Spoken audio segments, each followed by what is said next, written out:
はい、今日もよろしくお願いいたします。今日は仏教と神道の違いというお話をします。結構ですね、日本人でもよくわからないようなところも多いかなと思いますが、で今日はちょっとこの動画をですね、英訳しようという話で、なるべく平たい表現でお話していこうかなというふうに思います。でまずはじめに仏教と神道と言いますけども、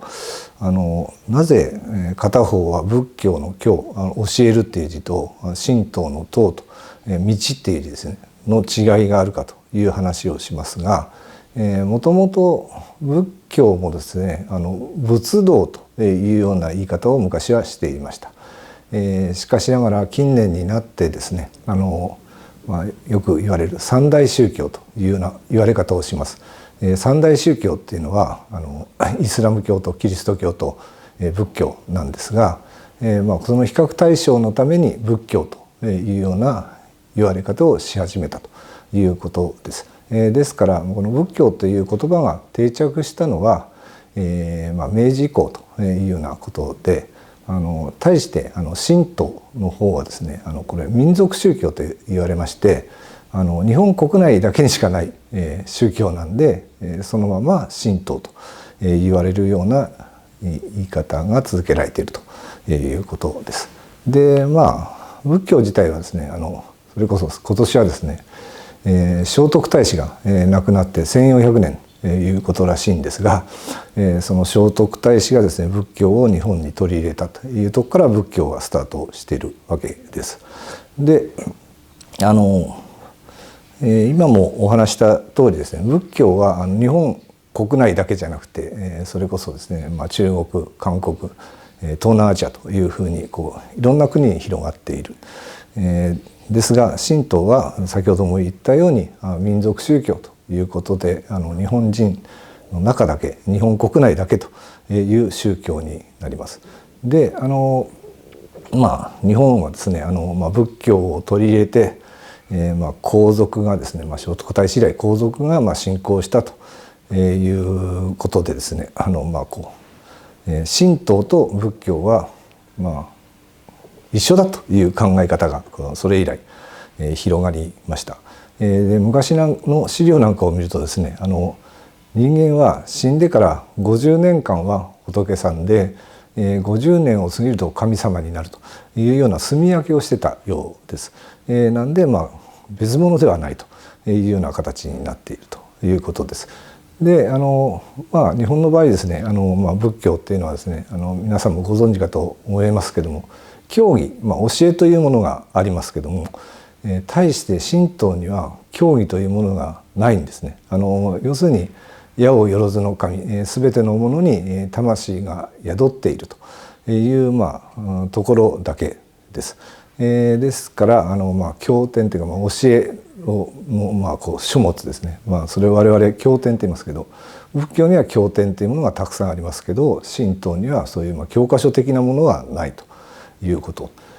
それから仏教は初代ご存知のようにですねお釈迦様という方が開かれたっていうスタートからなんですけども、神道の方はですねいまいちよくわからない。要するになんていうんですかね死んだ人の霊魂というものが神になるということです。そのスタートの頃っていうか徐々に出来上がってきたものなんですけども、その神様になってる人っていうのは多くはですね政治家ですね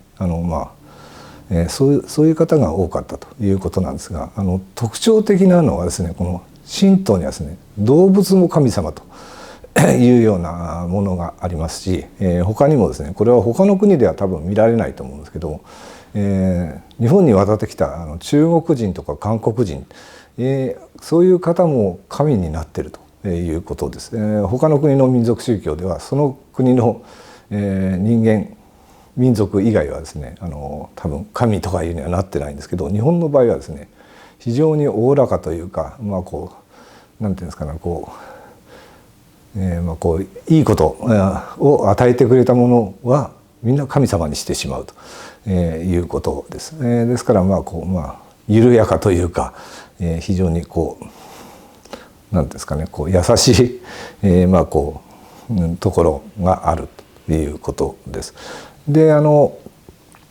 とですね仏教では悟りというようなものを求めるということなんですけども神道はですねどっちかというと現世利益要するに例えば受験に受からしてくださいとか病気が治りますようにとか、そういうものがほとんどじゃないかなというふうに思います。よく言う神頼みっていうんですか、というようなものが多くあるということでどっちかというと祈願願い事を叶えるというところがメインになってくる。対して仏教はいかに幸せに生きるかということを考えていくというところが違いとしてあるのかなと。幸せと一時的なこの言い方悪いですけど欲を満たすということとの違いであと似たところとしては両方とも手を合わせるんですね。手を合わせるんですが我々は合掌といって手を合わせます。対して神道の方ではですね手を打つっていうこと柏手とか言って手を打つっていうことが入ります。よく神道で言われるのは二礼二拍手一礼ですか、というような言い方をしますけども、これはですね神社に行きまして鈴を振るわけですね。で鈴を振って神様に自分の存在に気づいてもらう。でなおかつ、今ここにいますよっていうのを表しているのが、手を叩くという行為です。ですからたまにですけどお寺で手を叩いたりする人がいるんですけどこれはですね大きな違いです。お寺の場合は手を合わせるだけ対して神道では手を叩くという行為が入るというところが大きな違いです。でこれもよく私は言ってるんですけど神様っていうのは人間ではない人間を超えた存在を神様という、ですが対してですね仏教の仏様っていうのは要するに平たい言い方をすると心がほどけた人のことを仏様という言い方をします。ですから他の言い方で言うと下脱とか解かれるっていう字に脱するっていう字を書きますけどというのは要するに心が解放される、そういう状態、迷いがないですかね、そういう状態のものを仏さん、つまり仏さんはあくまでも人間であるというところが違うところです。でそういうことですね、神道が現在ありますね神社本庁とかそういうところありますけど、ここの方も言ってましたけど基本的に今神道で言っていることは仏教を参考にして出来上がった教義的なものになっているということなんで言うならば日本でいう本来宗教というに呼べるようなものっていうのは仏教にしかない。ただ仏教もですね日本に入ってくるまでの間中国とか渡ってきてますんでその仏教の中に儒教の教えとかそういうものが取り込まれた日本の仏教ということです。ちなみにですね有名な福沢諭吉さんはですね言ってます。神道に教えなく日本唯一の宗教は仏教だけであるというようなことを言っております。本来神道というのは日本で生まれたもので日本独特のものといえば神道しかないんですがただしその後入ってきた仏教というものがですね現在の我々の日本人の感覚そういうものを大きく影響を与えた教えそれが仏教だということです。そんなところがですね一応神道と仏教の違い要するに聖徳太子以来明治までは神仏融合とかですね混交とかですねいろいろ言ってですね一緒くたに扱われてたんでその違いっていうのはあまり考える人もいませんしよくわからないっていう日本人も多いかなと思いますが、そういうところが違うということです。今日はそんなところで終わらせていただきます。ありがとうございました。